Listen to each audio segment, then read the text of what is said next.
Hello and welcome. We come to you live from the banks of the Bosphorus as we continue our look at the challenges and issues facing Turkey today. A zero-problem policy sounds like a good idea, if somewhat impractical. The idea that Turkey can eliminate all problems at its borders is challenging for a country that sits next to Iraq, Iran, Syria, Azerbaijan and Armenia, among others. For years, Turkey's focus has been on the European Union and the tense relation with the Armenians.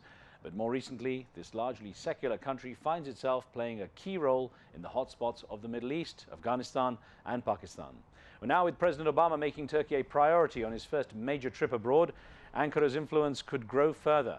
On today's show we ask, how effective can Turkey be as a regional power, and could it bridge the wide gap that has formed between the Middle East and the West? Remember, you can join in with your questions and comments. Simply log on to livestation.com, enter the chat room and take part. And of course, we also take your phone calls on this show. Now, to examine the depth of Turkey's international interests, we have with us the man credited with being the architect of the country's foreign policy. Political scientist Ahmet Davutoglu wrote the influential book Strategic Depth and Alternative Paradigms, which have been instrumental in directing Turkey's leadership. Dr. Davutoglu was made an ambassador in 2008 and serves as an advisor to the Prime Minister on foreign policy. Ambassador, it's good to have you with us. Thank you. Sir, as I mentioned in the introduction, you're the architect of Turkey's foreign policy. Pretty much you set the agenda there. Now, how would you rate President Obama's visit? You went to Washington, I gather, to talk to the White House and hammer out the details. Was it everything you expected? Yeah, I think it is a historic event. During Cold War, we had one of the most institutionalized relations between Turkey and the United States. After the Cold War, we had sometimes different priorities, different choices. For example, in last administration, Turkey was more in favor of engagement policies in our surrounding regions, while Bush administration was more in favor of some isolation or pressure policies. But now, I can say after this new administration, the priorities, the agenda, and the methodology how to approach the questions are very similar. And if you look at the main issues the new administration has to deal in coming months, like Middle East, Iraq, Iran, Afghanistan, Caucasia, Armenia, Azerbaijan, Balkan questions, Black Sea, Caspian Sea, energy security. These are all the same agenda like Turkish foreign policy, and Turkey is involved in all these affairs. So there will be a big opportunity for cooperation, and both countries are in favor of regional order around. Therefore, there will be a huge opportunity. There's no doubt you're very strategically placed geographically, geopolitically, but you say that there's more of an alignment with this administration than before in terms of policy. But you know, of course, there are key issues to deal with: Iran, Palestine, Iraq. You have Syria. Everything there is sitting, many of which for America are major issues. I mean, major problems.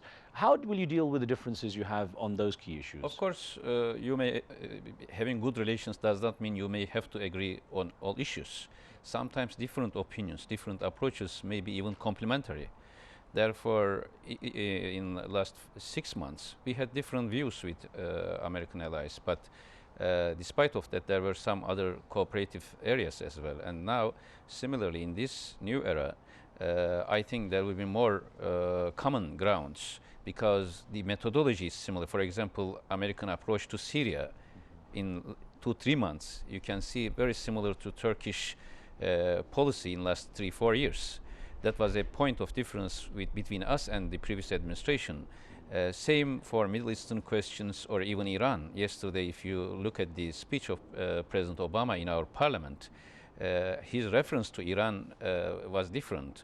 So, and that's exactly how Turkey approaches to the questions. And that was, in fact, what Turkey was trying to achieve in the last 4 or 5 years. So therefore, there will be an identical positions. We will see when in the practice, of course, there may be different views, and Turkey will have its own stand because we are looking to our region from Ankara or Istanbul, not from another place. Right. Well, of course, you've played mediator role quite a lot, and you were close to brokering a deal between Israel and Hamas for the release of the Israeli soldier Gilad Shalit, a hugely emotional subject for the Israelis, of course. And you've been critical of both sides. What went wrong there? In 2006, we tried to achieve a deal on this issue, and we worked very hard. But the issue is, if you link all especially in the last ceasefire negotiations, if you bring all the issues together in the one package, it would be very difficult to make a deal. This is, if it is just one case, if we take it as one case, not part of a ceasefire package, it would have been much easier to deal with this issue. Now, I want to get a question that we had from the streets of Istanbul. We went with our cameras and we were looking at the issue of Israel in this vox pop, as we call it. So we asked one of the people on the streets of Istanbul for a question for you. This is what they had to say. Are there any initiatives to restore relations with Israel which are not good at the moment? How will those bad relations be resolved? So are there any new initiatives to restore relations with Israel which are not good at the moment? How will those bad relations be resolved? Especially now with Benjamin Netanyahu coming back and his foreign minister, Avigdor, very hard line.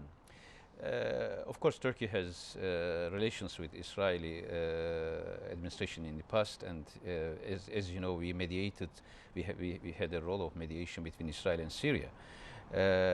But having this role does not mean that you will be silent if something is going wrong. When there was Gaza attacks, of course, our prime minister, our government, all of us, we raised the voice. So you have to have some certain principles in order to promote the order and justice in our region. But it doesn't mean that you will stop all this role of mediation. So mediation itself is not meaningful. Mediation is a tool for peace, achieving peace. Therefore, the principle should be justice, order, and therefore we have been, our prime minister was quite vocal and criticized. If similar things happen, we will continue to criticize. But if there is a ground for mediation and for conflict resolution, we will continue to work very hard, because our objective is to establish a new regional order and to make Middle East a place of, a zone of peace, prosperity and order. Now, you mentioned earlier that Iran has been referenced to differently by President Barack Obama since he's been here in Turkey and talking to the parliament. What are your expectations for the elections coming up this summer in June? The issue of reformers, of course, is very much on the agenda. Do you think Iran is more open to the idea of discussions with the US? Iranian political system is a very dynamic system. Iran is not an ordinary, very static political system. There is a very dynamic, vital, dynamic, lively election campaign. We will see who will come, who will be elected. But whoever comes to power, of course, Turkish-Iranian relation is a historic relation. As you know, our border between Turkey and Iran did not change for the last 350 years. It was from 1639. So whoever comes to power, we will continue to have our dialogue. And our priority is, after the new openings and new approach from the United States, we want to see the same approach from Iran, so that the tension will be eased, and that will affect all the issues, Afghanistan, Iraq, Middle East, in positive sense. That we will continue to promote, and if there is any need for Turkish contribution, we will be doing it. We have a caller on the line from Iraq. Good to hear from Iraq. EIYAL, your question, please. Good evening, sir. Good evening. Hi, go ahead. My question to your guest, in the last 10 years, we found that AK Party is doing very well to solve the issue with his neighbors, like Cyprus, Syria, Armenia.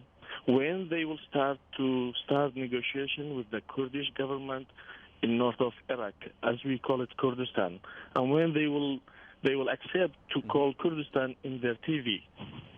Thank you very much. Okay. Okay. Our 6 years ago, when the government was established, we declared a policy of zero problem with our neighbors. Not only later, we even add zero problem with our neighbors and maximum cooperation. And in the last 6 years, we improved our relations with all of our neighbors.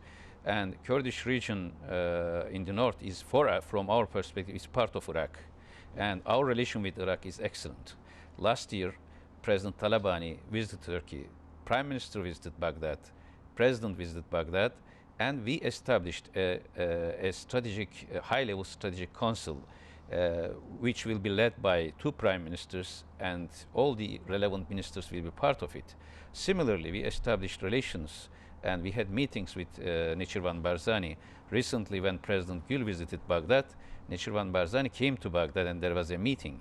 So for us, we don't see any difference in our region. Turks, Arabs, Kurds, Sunnis, Shiites, we should work together in a new paradigm of order.